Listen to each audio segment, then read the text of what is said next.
One does not have to reach a certain age to love God. This was what Thresia said when her mother wanted to excuse her from going to Holy Mass daily. Her mother wanted to shield her from other children who often yelled at her as old granny for going to church. Usually the children did not go daily, as the Eucharist celebration still held in Syrian languages those days. It was really strange for a 5-year-old to be round the clock waiting to participate in the Holy Mass. But Thresia wanted to meet Jesus and found great joy in talking to him. As for Thresia, she intensely desired to make her confession at the age of 6.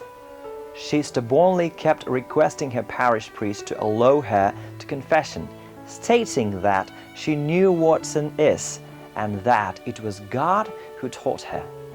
She reasoned, saying that one cannot love God entirely with a list of sin in the heart. The parish priest tested her spiritual maturity and could not but allow her to the sacrament of confession at the age of 6. Then next, she wanted to receive Holy Communion at the age of 9, when the customary age for it was 12. It is recorded that on the day of her first communion, child Jesus appeared to her and praised her and kissed her lovingly.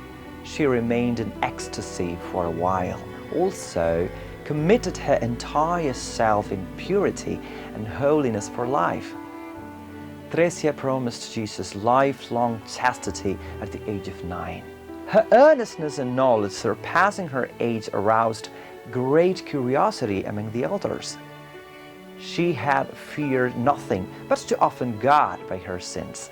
She had a great horror for sin from her childhood and would lovingly correct other kids, keeping her mother's word not to paint Jesus with the least of sins ever in life.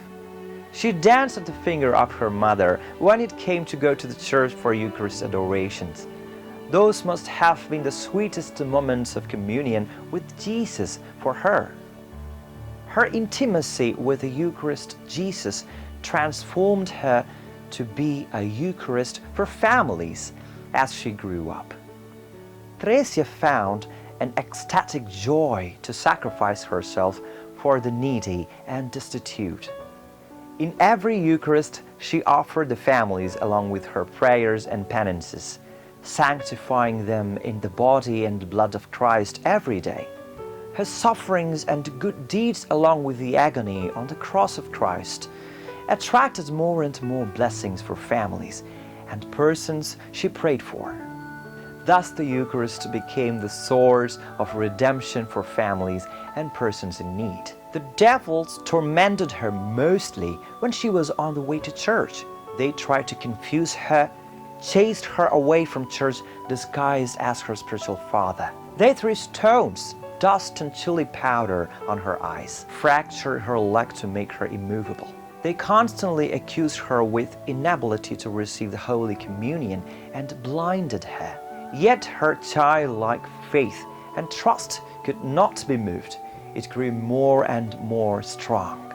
Jesus set the Eucharist table in her small room while she could not go to church and gave her Holy Communion by himself. There were many such days she survived only with the reception of Holy Eucharist. Most of the days, Jesus stood by her while she attended the Holy Mass, talking to her and explaining about the mystery of love. One day, she doubted why Jesus was talking to her in the middle of the Mass. Jesus then answered her, saying, "Do not doubt. I am the offering and the one who offers." We see how the Eucharist had become meaningful and precious to Mariam Thresia. She estimated her worth to the blood of Christ, shed for her on the hill of Calvary. A reason to live a gratuitous life. Let us dive deeper into the mystery of the Eucharist love of Christ, like Thresia of Puttangera.